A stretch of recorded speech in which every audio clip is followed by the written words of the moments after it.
Thanks for listening to the Tech Tools for Teachers podcast, where each week we talk about a free piece or two of technology that you can use in your classroom.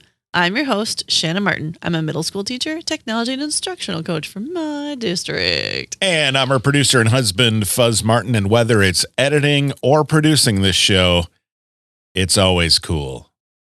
Nice. Just wait, everybody. All the weather puns are coming out today. Weather puns. There were so many. That was the easy, like... It was you didn't know whether or not which one to choose? Yes. Yes. I didn't want to get snowed on my choice. I almost had analysis paralysis coming up with which pun. I'm like, there's so many to use. Yay. Well, we can just put them in throughout the show today. Deal. Buckle up, listeners. All the weather puns. So, episode 140. Nice. We are here. Yeah. We are ending January, starting February here in the longest time of the school year / winter. Yes, the 28 longest days of the year. Good old Wisconsin. And this week we are talking about weather. So this stems from a couple of things. Obviously, the weather outside is frightful. And we have always, lots to talk about. Those of you that are not from Wisconsin listening, you get hopefully a good sense of what we experience here on a regular basis. Yes. And then also I'm doing a project with my students that coincides with a project that the science teacher does. We do a combined science social studies project based on the Titanic. That's going to be a whole episode. I've decided we're going to do the resources on Titanic research. Great. And then we talk about the weather that day. Anyway, so we're always looking for fun weather resources so that students can research independently, that they can build this into their science lessons, and also because it's interesting and applies to all of us every day. Weather is something that you experience all the time. Yes. Whether you want to. Whether you want to or not. I just didn't want to say it, but I just did. Okay. So we have 2 weather websites today. One is very informational with lots of cool resources. And then the other one is a little more focused on a certain type of weather. So the first one is called weatherwizkids.com. So WeatherWizkids.com, weatherwizkids.com. And what's cool is this was created by a meteorologist in Indiana. And all of these tools are created for students to learn more about weather, which I think is awesome. So let's walk you through it. So weather, it's Weather Wiz Kids. And there's tabs across the top of the screen that give you all kinds of information. So if you want to learn about weather and climate, clouds, drought, hurricanes, lightning, optical illusions, rain and floods, sandstorms, pick a topic, you can have all of the ones that you want to learn about. Let's try thunderstorms today. So if you click on thunderstorms, they give you, what I appreciate about this, it's really easy for student research. So if you have students 1st or 2nd grade with probably a Google Read and Write on there, so it can be read to them, but younger students could use this for very easy research. Older students can find the question they're asking and find the information that they need to. So what is a thunderstorm? It gives you the background. It explains the difference between a severe thunderstorm and just a regular thunderstorm, the stages of a thunderstorm. And it's all just very neatly laid out. The question, the response, usually an image showing actual, an example of the weather or a map that goes with it. And then it gets into more technical terms, like what is a bow echo? Oh. It's a type of radar signature of a squall. So it goes further and further in as you scroll through. And there's a whole page of all kinds of cool information on thunderstorms. Back under that weather tab, again, if you're looking for something cool, you want to learn more about wind and how fronts work and things like that. Questions and answers. It's a great way to get quick information. Again, easy to understand for students. Natural disasters are in there. So earthquakes, landslides, sinkholes, tsunamis, volcanoes. You and I just both finished reading a book, the newest book by Alan Gratz, that talks about the 2 degrees. 2 degrees. And it's fantastic. My students I have 2 copies in my classroom. They're already checked out all the time. Nice. And what I thought was cool in that book, it kind of, leads you into information about wildfires and things like that. Yeah. But if you want students that you don't have a bunch of background knowledge, this is a great way to see what is a tsunami? What is a wildfire? And again, it's got that great question answer diagram laid out simply for kids to understand, which I appreciate. And so that's kind of cool. You look like Weather Wiz Kids also has a kid zone with weather jokes. I was like, I'm not there yet, but I knew that you're going to find this. So we'll throw it in. Wait. You can give us one. What do you got? I'll give you our youngest daughter's favorite question. Okay, go for it. What does a cloud wear under his raincoat? Thunderwear. We must hear that joke like every day. In this house. One more. What's the difference between a horse and the weather? I don't know. One is rained up, the other rains down. I'm going to use all these with our child after we're done recording. Fantastic. And it'll save you some time at the end that you could just, keep on going. I'm in. There's a whole long page of them. Great. So after natural disasters, again, you can tie it into research. If your students are reading that new book that just came out, like that would be a great, like, hey, we could learn more information. That would be great. They also have experiments, which I was going through, and they're so easy and doable. Not like super easy, but doable. So like for making a thunderstorm, you need clear plastic container, like the size of a shoebox, some red food coloring and some ice cubes and blue food coloring. So it gives you the materials, it gives you the process, then the explanation behind it. And then you can do a little more research if you'd like to. They have tracking a thunderstorm, which is my favorite. All you need is a thunderstorm and a stopwatch. Like, today, go outside and track it. But there's all kinds of cool experiments, like a balloon in a bottle. How do you make your hair stand up? Making rainbows. Where's the wind? What's in the wind? Make a thermometer. So there's a whole list. So if you're looking for, I always think too, like if students are looking for like science fair projects, this would be a great thing.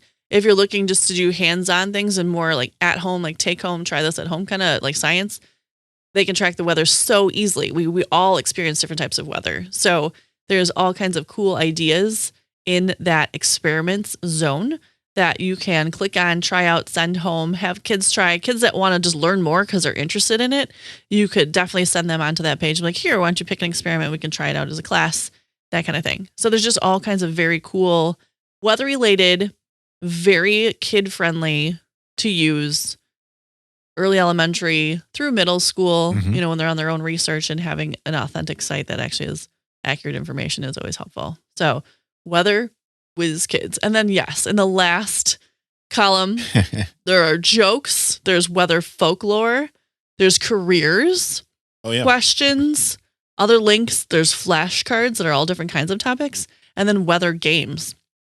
So there's definitely resources. The weather games one isn't loaded in yet. They're still adding to that. But weather jokes and other links you do have access to. So you got another joke for us?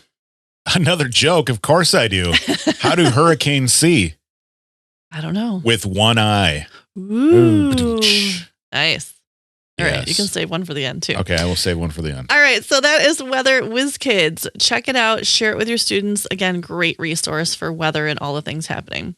So our second weather-related site, whether or not you're interested in snow crystals, come on, your own Shanna. Choice. Bring the thunder. But the next one is snowcrystals.com. So right now it does happen to be snowing lightly outside. I believe in the next couple of, 24, 48 hours, we'll get like 6 inches. We'll see what happens. That keeps changing. But snowcrystals.com, snowcrystals.com, snowcrystals.com is such a cool way to look at snow. So besides cutting out paper snowflakes, and sometimes you can grow them in a jar with like sugar, this site explains like designer snowflakes and how they grow them in a lab. Okay. Where then you create your own design. It's just fascinating.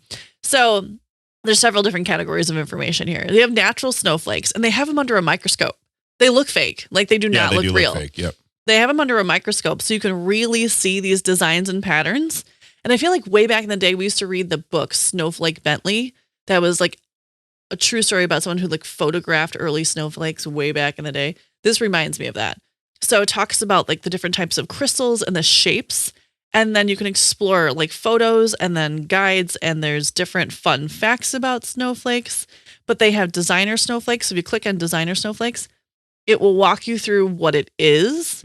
And then different images that, and if you're creating, I think like art or writing about snow or how it works. So the science behind it, how they create the crystals, Oh, yeah. what that looks like, and then how like water droplets can change depending on like condensation and how they can make Humidity, the all that, look. yeah. It gets fascinating and it's cool. Like it's easy, just like let's learn about designer snowflakes today. You know, if you've got a really like if it's snowing outside, or if you don't have any snow in your area at all, and everyone's like, snow, like what a cool way to learn about it because it's so pretty. It talks about growing snowflakes, and then they have like kind of videos of watching in slow motion, like how they create them and how they have like a high resolution version of how these snowflakes are created. Even the videos goes in to tell how much it costs to make the snowflake creator. Yeah, which is cool. Very expensive. Yeah, that too. And then snowflake science. So if you click on that link, it explains what a snowflake is, how these symmetrical shapes work, and why no two are alike. It talks about all these different pieces and like the growth of them, and simple snowflakes versus asymmetry versus the different like sharpening of the shapes and how they morph. It's just, to me, a snowflake, you always just see like, oh, it's snowing, it's pretty most of the time, unless you're driving, like, oh, it's snowing, I gotta go drive in it. But all of this science and the cool creations behind it, and then it could be very like art inspired, but also science and geometry, like math. This site, you could tie in snow into any of those subject areas. And even like with younger students, you could definitely just show these and show the images and talk about the videos, versus older kids. You're like, all right, like how does this work in math? Like show me the asymmetry. Like what are we looking at for if we were to graph this in like Desmos or something? Like there's just so many cool ways to build this set of information into other lessons, I think would be super cool. And then if you scroll down the page a little bit, they also have like fun links like myths and nonsense. Like what is not okay? Like is snowflake, like is there perfection within snowflakes and all kinds of stuff? And then they have snowflake fossils, and they have how to preserve like snow crystals and resin. They have all just kinds of cool information. So yeah, snowcrystals.com has all of these cool pieces of information about snowflakes that I guess I would never take it that far, like not until reading this. And I was like, wow, that's really neat. And then they have other categories too. Keep scrolling down the page. But they have other resources to take you to different other like snow-based websites too. Sure. So what a cool website. It's created by a professor in physics in California, and just a neat way to learn more about snow and kind of look at the beauty of it and the science and the math behind it. Snowcrystals.com. Also, kudos to Professor Kenneth Librecht. He's had this site up since 1999. Nice. Yeah. And it still is very relevant. Yeah. Yes, it is. It's still very relevant and pretty and usable. Just chocked full of information. More information than you ever thought existed on snowflakes. Absolutely. It's on this website. It's really good. Yeah. So you just pick and choose. There's even like books to learn more about it. I know. It's just very neat. It was a neat find. Snowcrystals.com. Hey, Shanna, how come the snowman didn't show up to the party? He melted away. He flaked out. That one wasn't on the sheet. I just came up with that one? I came up with that one, yes. Oh, you should like write in, hey, we could do that. If anybody's got a really fun snow-based joke or a weather-based joke, you can just tag me on Twitter and we'll see what happens. Yeah, we'll send it to the author of weatherwizkids.com, and she can put it up on our site. Yeah. We'll send you a Tech Tools for Teachers sticker. What happens when the fog lifts in California? UCLA.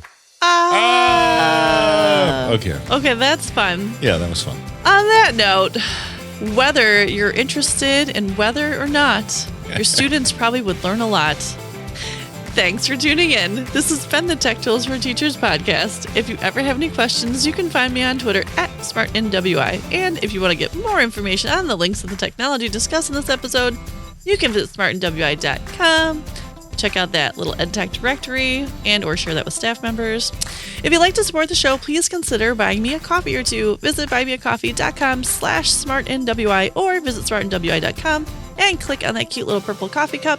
Your donations help keep this show going and are always appreciated. New episodes each week. Thanks for listening. Go educate and innovate. The ideas and opinions expressed in this podcast and the Smart NWI website are those of the author, Shanna Martin, and not of her employer.